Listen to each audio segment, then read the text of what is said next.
Ambassador Kira Vasca stood alone in the center of the massive chamber. Around her, rising up in circular rows like a stadium, sat the representatives of over 200 alien species. Some had scales, others had feathers. A few seemed to be made of living crystal. All of them were staring at her with expressions that ranged from curiosity to open contempt. This was the Galactic Assembly Hall on Concordia Prime, the great neutral station where civilizations came to seek membership in the Galactic Collective. Humanity had finally reached the stars, and now they wanted a seat at the table. Kira was here to make that happen. She had prepared for months. She had memorized every protocol, every greeting, every cultural sensitivity. What she had not prepared for was the laughter. High Counselor Vethrin, towering insectoid creature with gleaming black armor and 4 arms, leaned forward in his elevated seat. His mandibles clicked together in what Kira had learned was the equivalent of a mocking smile, Vethrin said, his voice echoing through the chamber's translation systems. The humans have finally crawled out of their little corner of the galaxy. How delightful. A ripple of amusement passed through the assembly. Kira kept her face neutral, her hands clasped behind her back. "We are honored to present ourselves to the collective," she said, keeping her voice steady. "Humanity comes in peace, seeking friendship and cooperation with all species."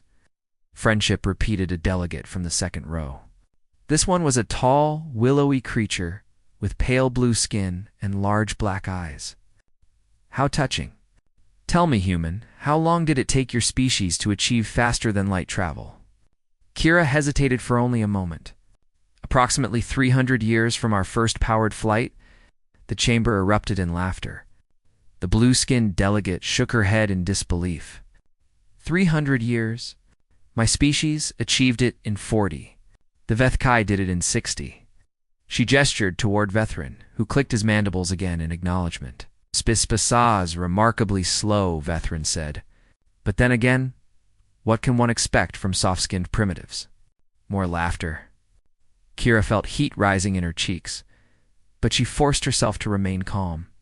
She had been warned that the assembly could be harsh to newcomers. She had not expected them to be cruel.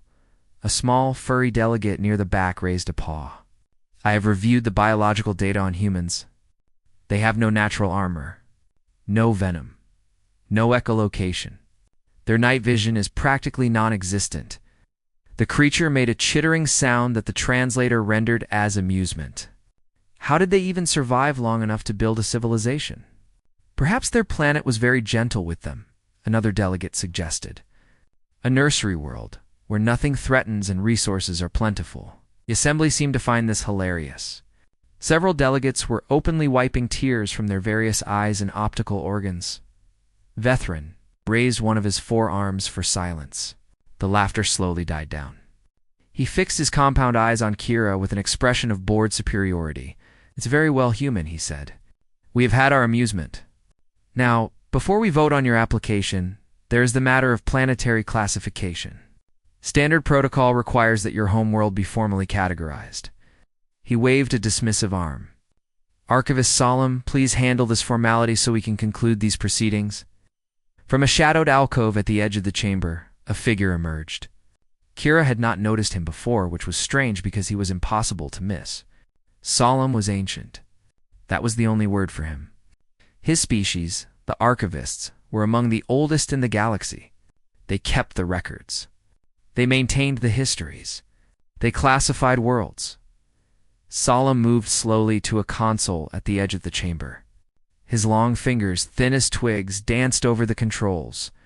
A holographic display of Earth appeared in the center of the room, a beautiful blue marble hanging in the darkness of space. "Lovely," one delegate muttered sarcastically. "Another water world." "How original." Solemn said nothing. His eyes, pale and silvery, scanned the data streaming across his console.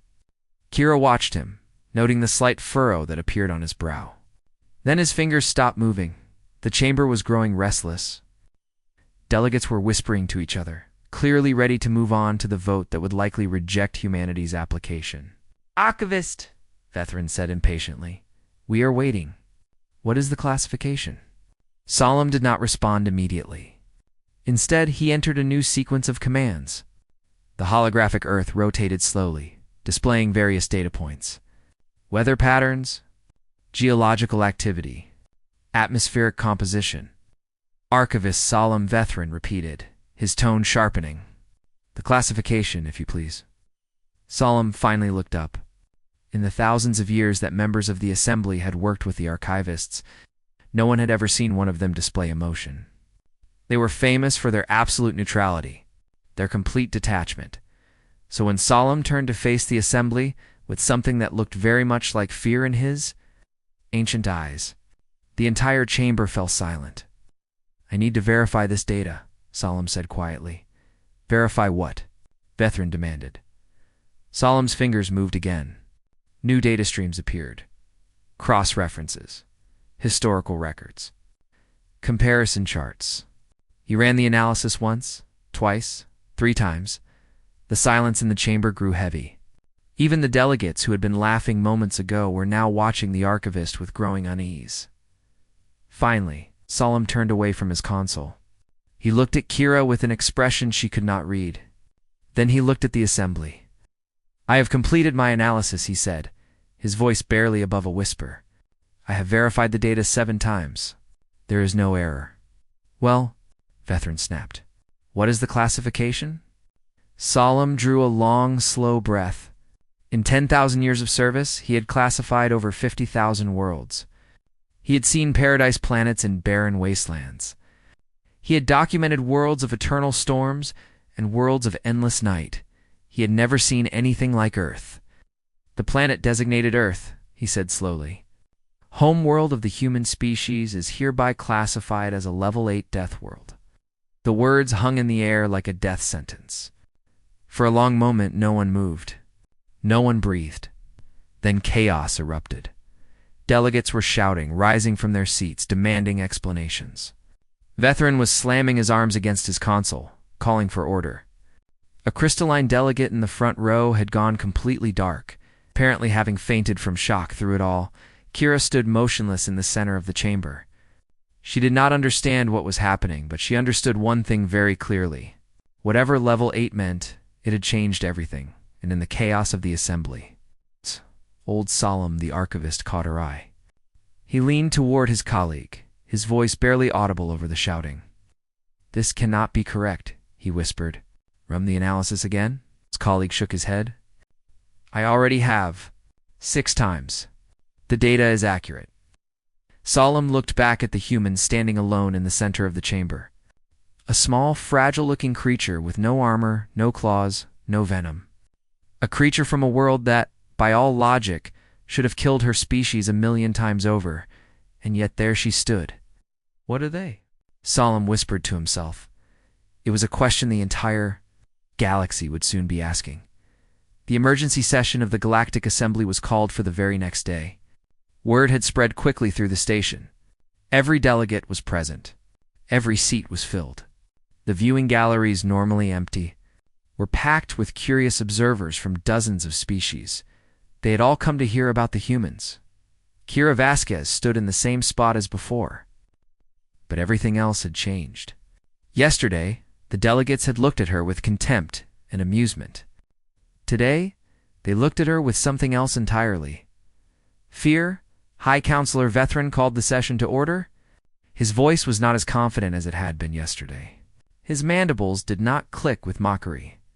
"Archivist Solemn," he said, "please present your full report on the planet designated Earth." Solemn stepped forward. The holographic image of Earth appeared once again in the center of the chamber. But this time, instead of dismissive muttering, there was absolute silence. "I will begin with the basics," Solemn said. "Earth is the 3rd planet in its solar system. It has 1 natural satellite. Its surface is approximately 70% water." He paused. "And it is, without question, the most hostile environment I have ever documented in my 10,000 years as an archivist." The Assembly waited. No one made a sound. "Let us start with the atmosphere," Solemn continued. "Earth's atmosphere contains 21% oxygen." You let that number sink in. For those unfamiliar with atmospheric chemistry, oxygen at that concentration is highly corrosive. It rusts metal. It causes rapid cellular decay. It is, in essence, a slow-acting poison that the humans breathe every moment of their lives. A murmur rippled through the chamber. The blue-skinned delegate who had mocked humanity yesterday was now gripping her armrest with white knuckles. The planet has an iron core, Solemn went on. This core is molten and radioactive. It generates a powerful magnetic field that fluctuates unpredictably. These fluctuations have been known to disrupt technology and cause mass disorientation in species, sensitive to electromagnetic fields, he gestured. And the holographic Earth split open to reveal its internal structure. Glowing red layers of magma churned beneath a thin crust. The crust itself is not stable, Solemn explained. It is broken into sections called tectonic plates. These plates move. They collide. When they do, they create earthquakes that can destroy cities and tsunamis that can drown coastlines. They also create volcanoes, which erupt with molten rock and toxic gases. A small delegate in the back of the chamber excused himself. He looked like he was about to be sick. The planet has an axial tilt of 23 degrees, Solemn continued. This tilt causes extreme seasonal variations. Parts of the planet experience temperatures ranging from -40 degrees to +50 degrees depending on the season. The poles are frozen wastelands. The equator is a furnace, he gestured again. The hologram showed swirling weather patterns forming over the oceans. Earth generates weather. Events that would be classified as Category 5. Disasters on any civilized world, hurricanes, tornadoes, typhoons, blizzards. These events occur regularly. The humans track them, name them, and then simply wait for them to pass. Veteran raised a trembling arm. Surely they have technology to control these weather events? Solemn shook his head slowly. They do not. They have learned to predict them, to prepare for them, to survive them. But they cannot stop them. No species could. The chamber was silent again. Kira watched the delegates with quiet interest. She had grown up with earthquakes and hurricanes and wildfires. She had never really thought about how terrifying they might seem to species from gentler worlds. Ow. Solemn said. Let us discuss the biology. The hologram shifted to show various earth creatures: lions, sharks, crocodiles, venomous snakes, spiders, jellyfish. Earth is home to millions of species, Solemn explained. A significant percentage of them are apex predators. Many are venomous. Some can kill with a single bite or sting. The oceans are particularly dangerous, filled with creatures that have been perfecting the art of killing for hundreds of millions of years. He paused, and the hologram focused on a small, colorful frog. This creature, Solemn said, is called a poison dart frog. It is approximately 5 centimeters long. It contains enough toxin to kill 10 adult humans. The humans do not avoid these creatures. They study them. Some even keep them as pets. A delegate in the front row made a strangled sound. But the most remarkable thing about Earth, Solemn continued, is not the planet itself. It is what the humans did there. The hologram shifted to show human evolution. Small, weak primates on the African savanna, surrounded by predators, exposed to the elements. By every logical measure, they should have gone extinct. Humans had no natural weapons, Solemn said. No claws, no fangs, no venom, no armor. They were slower than their predators, weaker than their competitors, and yet they survived. Not only survived, they conquered. How? Someone whispered. They developed persistence hunting, Solemn explained. They could not outrun their prey, so they simply followed it. For hours, for days. They would chase an animal until it collapsed from exhaustion, and then they would kill it. They outlasted everything. The hologram showed humans hunting across the savanna, their bodies glistening with sweat, their eyes fixed on their prey. Humans are pursuit predators, Solemn said quietly. They do not stop. They do not give up. They keep going until they win or they die. This trait is built into their very biology. He turned to face the assembly directly. The planet Earth has experienced 5 mass extinction events: asteroids, ice ages, volcanic winters. Each time, most species on the planet died. Each time, the ancestors of humans survived. They adapted. They evolved. They kept going. Solemn's voice dropped lower. In the last 10,000 years, humans have survived global floods, devastating plagues, and ice ages. They have fought wars that killed millions of their own kind. They have split the atom and nearly destroyed themselves with it. And every single time, they have rebuilt. They have continued. He looked at Kira, standing alone in the center of the chamber. When I classified Earth as a level 8 death world, he said I used the maximum classification in our system, but I must tell you now, it may not be sufficient. We may need to create a new category. Vethron's voice was barely audible. What? What would you call it? Solemn considered the question for a long moment. Then he spoke. I would call it a hell world, he said, and the humans are what emerged from it. The assembly sat in stunned silence. All their mockery, all their contempt, all their dismissal of the primitive newcomers, it all seemed so foolish now. They had been laughing at creatures who had survived things that would have destroyed any of their civilizations 100 times over. Finally, Vethron spoke. His voice was shaky. Archivist Solemn, I must ask. If the humans survived all of this, what else can they survive? Solemn did not answer. He simply looked at Kira, and Kira, for the first time since she had entered the chamber, allowed herself to smile. Would you like to find out?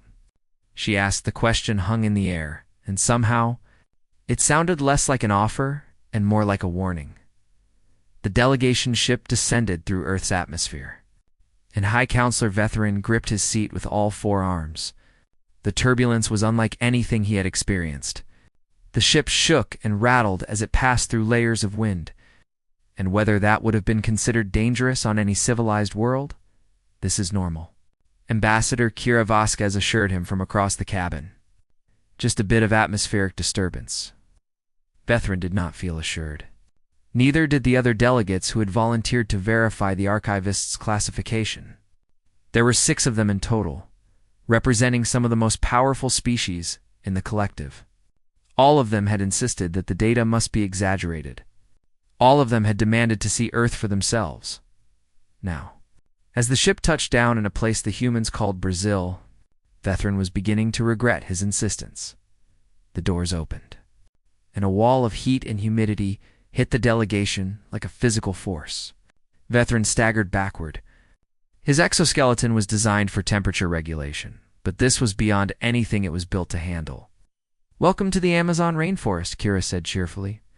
This is actually one of our milder environments. Human guide named Marcus stepped forward.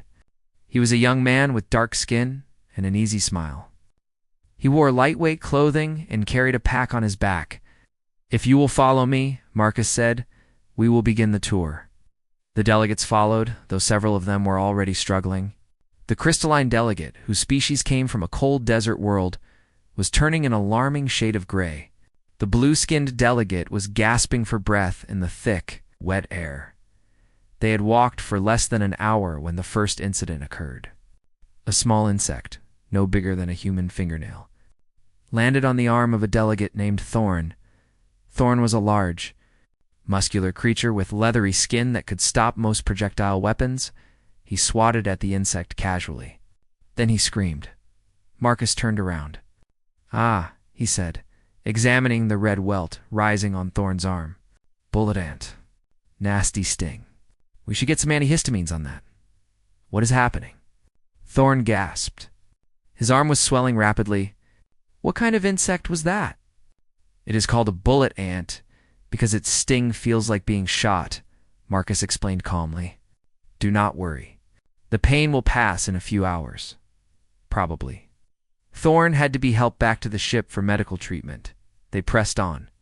Within the next 2 hours, the crystalline delegate fainted from the humidity and had to be carried. Another delegate stepped on something that made a hissing sound and had to be evacuated when he went into a panic attack. And the blue-skinned delegate discovered that she was allergic to approximately 70% of the plant life. Vethron was the only one who remained standing. Though his legs were trembling and his compound eyes were having trouble adjusting to the dappled light filtering through the canopy, "This is a mild environment?" he asked weakly. "One of the mildest," Kira confirmed. "Would you like to see something more challenging?" Vethrin wanted to say no. Every survival instinct he possessed was screaming at him to get back on the ship and leave this nightmare planet forever. But he was the High Counselor of the Galactic Assembly. He had mocked these humans in front of 200 species. He could not retreat now. "Show me," he said. They took him to Australia. The delegation landed at the edge of what the humans called the Outback. It was a vast, empty landscape of red dirt and scrubby vegetation, baking under a merciless sun. "This continent is famous among our species," Kira explained. "It is home to more venomous creatures than anywhere else on Earth." A local guide named Sarah joined them. She was a cheerful woman with sun-weathered skin and a wide-brimmed hat. "Watch where you step," Sarah said casually. "Snakes like to hide in the grass. Most of them can kill you in under an hour." Vethrin looked down at his feet. The grass suddenly seemed very threatening. They walked for perhaps 20 minutes before Sarah held up her hand. "Stop," she said. "Spider." The delegation froze. Vethrin scanned the ground frantically. "Where?" Sarah pointed to a small hole in the dirt, no bigger than a human thumb. "Funnel web spider. One of the deadliest creatures on Earth. If it bites you, you have about 15 minutes to get antivenom." She stepped carefully around the hole. "Come on then. Keep moving." The delegation followed, each of them giving the hole a wide berth. Over the next few hours, they encountered snakes that could kill with a single bite, spiders that could kill with a single bite, jellyfish that could kill with a single touch, and a crocodile that simply looked at them like it was considering whether they were worth the effort. At one point, Sarah mentioned something called a drop bear. "What is a drop bear?" Vethrin asked. Sarah and Kira exchanged a look. "You do not want to know," Sarah said. "Just do not walk under any eucalyptus trees." Vethrin could not tell if they were joking. He decided he did not want to find out. That evening, the delegation gathered in a human settlement to rest. A television screen in the corner was showing something the humans called news. "Earthquake reported in Japan," the announcer said calmly. "Magnitude 6.4. No major damage reported." Vethrin stared at the screen. "An earthquake? Is this not cause for alarm?" The humans in the room barely looked up. 6.4 is not too bad," one of them said. "Buildings there are designed for it," the announcer continued. "Wildfire season continues in California. Residents in affected areas are advised to prepare for possible evacuation." "Wildfire season?" Vethrin repeated. "It happens every year," Kira said. "The land gets dry. Fires start. We deal with them." The announcer moved on. "Hurricane Maria has been upgraded to Category 4. It is expected to make landfall in 3 days." Vethrin turned to Kira in disbelief. "A category for weather event? That would devastate any world in the collective." Kira shrugged. "People board up their windows and stock up on supplies. Some evacuate. Others ride it out." She seemed to notice his expression. "What is wrong?" Vethrin did not know how to answer. On his world, a single earthquake would cause mass panic. A hurricane would be considered an extinctional event. And the humans just watched the news and went about their day. That night, Vethrin looked out the window at the dark Australian landscape. Somewhere out there were snakes and spiders and crocodiles and whatever drop bears were. Somewhere out there, the planet itself was preparing earthquakes and hurricanes and wildfires. And in houses across this continent, human children were sleeping peacefully, unaware that they lived on a world that would kill most galactic species in a matter of hours. The next morning, Vethrin watched a group of human children playing outside. It was slightly cloudy. A cool wind was blowing. By galactic standards, it was a category to environmental hazard. The children were laughing and chasing each other, completely unconcerned. Vethrin finally understood. The humans did not just survive their world. They had normalized it. To them, constant danger was not terrifying. It was simply life. And then the emergency alert came through. A wildfire had broken out 30 kilometers away. The wind was carrying it toward populated areas. The alien delegation panicked. They rushed toward the ship, prepared to evacuate immediately. This was exactly the kind of disaster they had been warned about. But the humans did not run. Instead, Vethrin watched as ordinary men and women pulled on protective gear, grabbed equipment, and headed toward the fire. Toward the fire. "Where are they going?" he asked, his voice barely above a whisper. Kira stood beside him, watching her people mobilize. "To fight it," she said simply. Vethrin watched the humans disappear into the smoke-darkened distance. He had seen many things in his long career. He had witnessed battles and disasters and the rise and fall of civilizations. He had never seen anything like this. "What are you people?" he asked. Kira did not answer. She just watched the distant glow of flames and the small figures of humans running toward them. She did not need to answer. Vethrin was beginning to understand. The fire stretched across the horizon like a living wall of destruction. Flames leaped 50 meters into the air. Smoke blotted out the sun. The heat was so intense that Vethrin could feel it even from the safety of the observation point. Nearly 2 kilometers away, and the humans were running straight into it. Vethrin stood with the rest of the alien delegation, watching in stunned silence. Archivist Solemn had joined them, his ancient face unreadable as he documented everything. Fire trucks, an emergency. Vehicles had arrived within minutes of the alert. Helicopters circled overhead, dropping water on the flames. Ground crews advanced in coordinated lines, cutting fire breaks and battling the blaze meter by meter. "This is impossible," whispered the blue-skinned delegate. She had recovered enough from her allergic reactions to join the observation. No species would do this. No species would run toward certain death, and yet they do, Solemn said quietly. They do it without hesitation. Kira stood nearby, watching her people work. Her face was calm, but there was pride in her eyes. "How many of them will die?" Vethrin asked. He had meant it as a criticism, a condemnation of this reckless behavior. But his voice came out soft, almost respectful. "Some might," Kira admitted. "Firefighting is dangerous work. But they know the risks. They accept them." "Why?" Vethrin demanded. "Why would anyone choose to face something like this?" Kira turned to look at him. "Because there are people in danger," she said simply. "Homes, families, animals. If we do not fight the fire, they all burn. So we fight." Vethrin had no response to this. On his world, if a disaster struck, the affected area was evacuated and abandoned. Resources were not wasted on hopeless battles against nature. The strong survived. The weak did not. But these humans did not think that way. They did not abandon their own. A cry went up from the firefighting line. Someone had been hurt. Vethrin watched as medical personnel rushed forward, pulled a figure from the smoke, and began treatment right there on the field. It was a young woman. Her arm hung at a wrong angle, clearly broken. Soot covered her face, and she was coughing violently.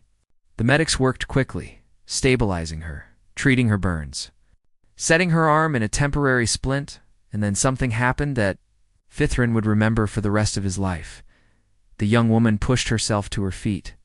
She looked at the medics, looked at the fire still raging in the distance, and then reached for her equipment. "What are you doing?" one of the medics asked. "Going back," she said. "You have a broken arm?" "I have another one," she replied. And then she jogged back toward the fire line. The alien delegation watched her go. No one spoke. Even Solemn, who had seen 10,000 years of galactic history, seemed at a loss for words. "This is what you are," Vethrin finally said. It was not a question. Kira nodded slowly. "This is what we are." Solemn stepped forward. His voice was thoughtful, almost reverent. "I have been studying human biology since the classification was completed," he said. "I believe I understand now. Your species evolved something remarkable, something no other species in the galaxy has developed to such a degree." "What is that?" Vethrin asked. "It's persistence," Solemn said. "Your ancestors survived not because they were the strongest or the fastest or the deadliest. They survived because they refused to stop. They would chase prey for days without rest. They would keep walking when other species collapsed. They would keep fighting when other species surrendered. He gestured toward the firefighters in the distance. This trait is built into your very biology. Your bodies are designed for endurance. Your minds are designed for resilience. When you face an obstacle, your first instinct is not to retreat. It is to keep going, to try again, to find another way. Kira listened, her expression thoughtful. We call it stubbornness, she said, or determination. Depending on whether it works out, it is remarkable, Solemn said, and terrifying. I have seen species with greater technology, greater strength, greater numbers. But I have never seen a species that simply refuses to give up. The fire burned for 3 more days. The alien delegation watched the entire time, unable to look away. They saw humans work in shifts, sleeping for a few hours and then returning to the line. They saw injuries treated and ignored. They saw exhaustion pushed through. On the 3rd day, the fire was contained. The humans had won. That evening, Vethrin found Kira standing alone on a hillside, looking out at the blackened landscape. Smoke still rose from pockets of smoldering vegetation, but the worst was over. I owe you an apology, Vethrin said. Kira turned to look at him. For what? For the mockery? For the contempt? For assuming that because you were different, you were lesser? He paused, his mandibles clicking softly. I have led the Galactic Assembly for over a century. I have met thousands of species. I thought I understood what made a civilization great. And now? Kira asked. Now I think I understand nothing, Vethrin admitted. How do your people not live in constant fear? You face death every day. Your planet is trying to kill you. Your own biology is temporary and fragile. How do you function? Kira was quiet for a long moment. When she spoke, her voice was soft. We do live in fear, she said. Every human knows they are going to die someday. We know our planet is dangerous. We know we are small and weak compared to the universe around us. She turned to face him fully. But we decided a long time ago that fear would not control us. We feel it. We acknowledge it. And then we do what needs to be done anyway. She smiled slightly. That is what courage is, not the absence of fear. The choice to act, despite it, Vethrin considered this. It was a strange philosophy. It went against everything his species had evolved to believe. And yet standing here on this scorched hillside watching humans celebrate their victory, over nature itself, he could not deny its power. Your species is very young, he said. You have only been in space for a short time. Many in the assembly believe you are not ready for galactic membership. And what do you believe? Kira asked. Vethrin looked at her for a long moment. Then he looked at the humans in the distance. Laughing and embracing despite their exhaustion, despite their injuries, despite everything the universe had thrown at them. I believe, he said slowly, that the galaxy has never seen anything like you. And I am no longer certain whether that should make us hopeful or afraid.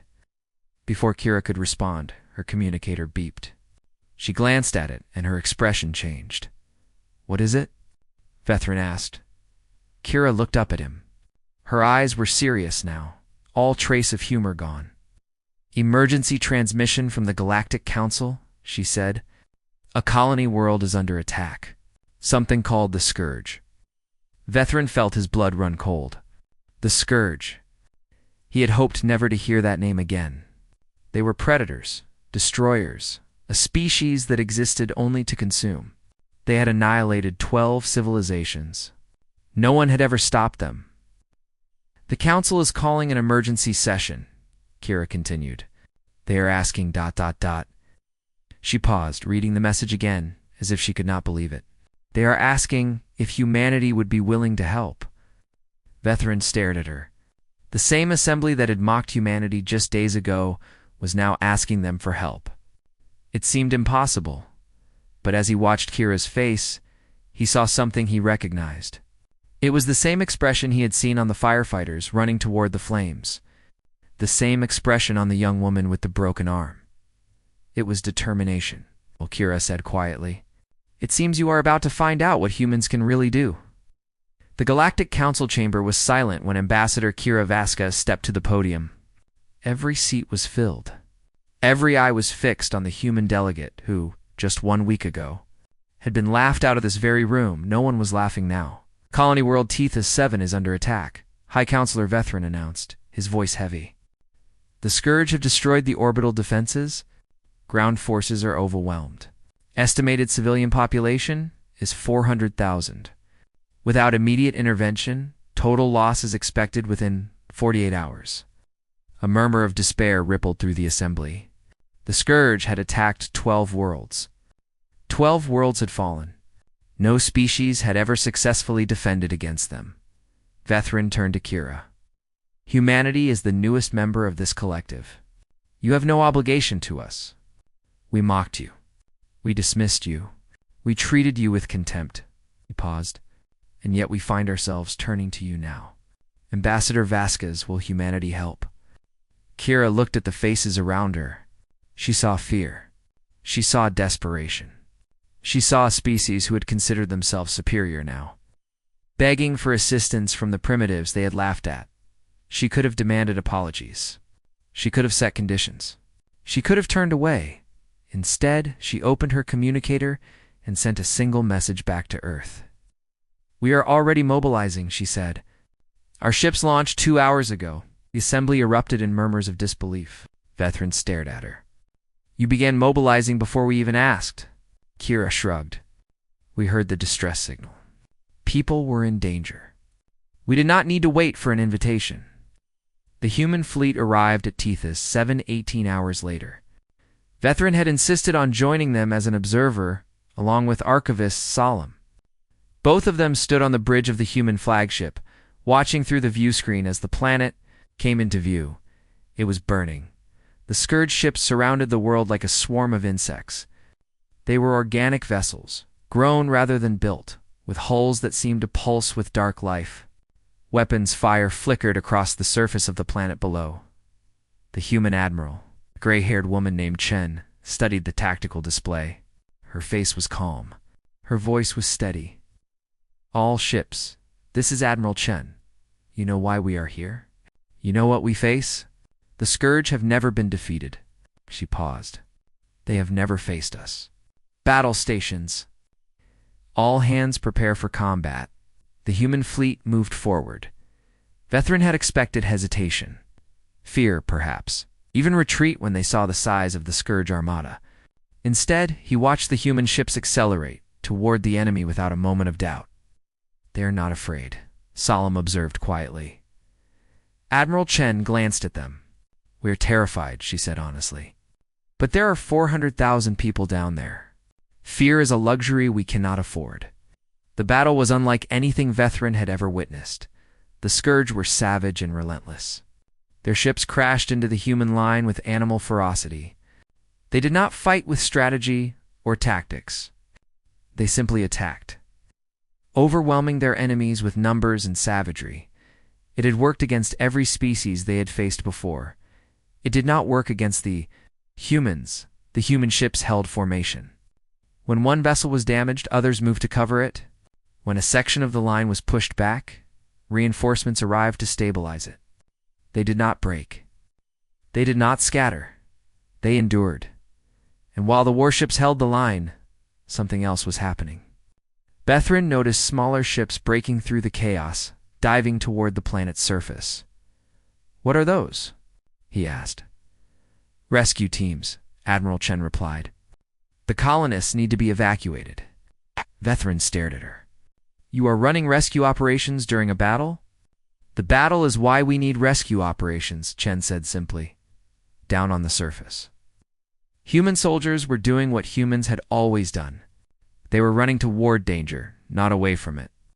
Teams of Marines held defensive positions while evacuation shuttles loaded civilians. Medics treated wounded aliens they had never met. Pilots flew into zones that had been declared unsurvivable because there were still people who needed to be saved. A young Marine named Rodriguez found himself defending a shelter filled with alien children.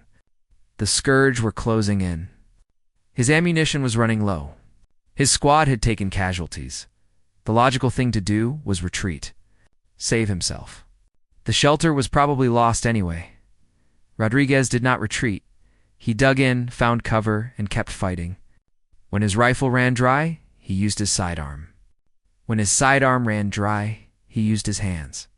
The alien children huddled behind him, watching this strange creature from a hell world throw himself against their attackers again and again. Reinforcements arrived 7 minutes later. Rodriguez was still standing. So were the children in orbit. The tide was turning. The Scourge had never faced an enemy that would not break. They had never encountered a species that would sacrifice themselves for strangers. Their entire strategy was based on terror and overwhelming force. Against humans, terror did not work, and the force was not overwhelming enough. One by one, the Scourge ships began to fall. The human line advanced. The evacuation shuttles continued their work, and then the Scourge did something they had never done before in recorded history. They retreated. Their ships pulled back, regrouping at the edge of the system. A transmission crackled across all frequencies, in a language that the translators had never encountered. It was a demand. The Scourge wanted to know what species had dared to oppose them. Admiral Chen opened a channel. Her voice was broadcast across the system, across the fleet, across the galaxy. "We are humans," she said. "We are from Earth, and we protect our own." The Scourge fleet hesitated. Then slowly they turned and retreated into the darkness of space. For the first time in galactic history, the Scourge had been defeated. 3 days later, Ambassador Kira Vasquez stood before the Galactic Assembly once again. But this time, every delegate rose to their feet as she entered. This time, the chamber was filled with applause and cheers and expressions of gratitude. High Counselor Vethrin called for order. When the chamber finally fell silent, he spoke. "1 week ago, we stood in this chamber and mocked humanity. We called them primitives. We called them slow. We laughed at their weakness." He paused. "We were fools." He turned to face the assembly. "I have seen what humans are. I have walked on their world. I have watched them face fire and death and impossible odds. And I have seen them do something that no other species in this galaxy has ever done. They ran toward danger to save people they had never met. They fought for strangers. They sacrificed for those who had shown them nothing but contempt." His voice grew stronger. "The motion before this assembly is to grant humanity full membership in the Galactic Collective. I do not merely support this motion. I sponsor it personally. Because we did not find warriors when we found the humans." He looked at Kira. "We found something better. We found protectors." The vote was unanimous. As the assembly celebrated, Archivist Solem made his way to his console. He had one final entry to make in the galactic records, under the classification for Earth. He added a new note. Level 8 Hellworld. Inhabitants. Survivors. Status. Allies. Threat assessment. Only to those who threaten others.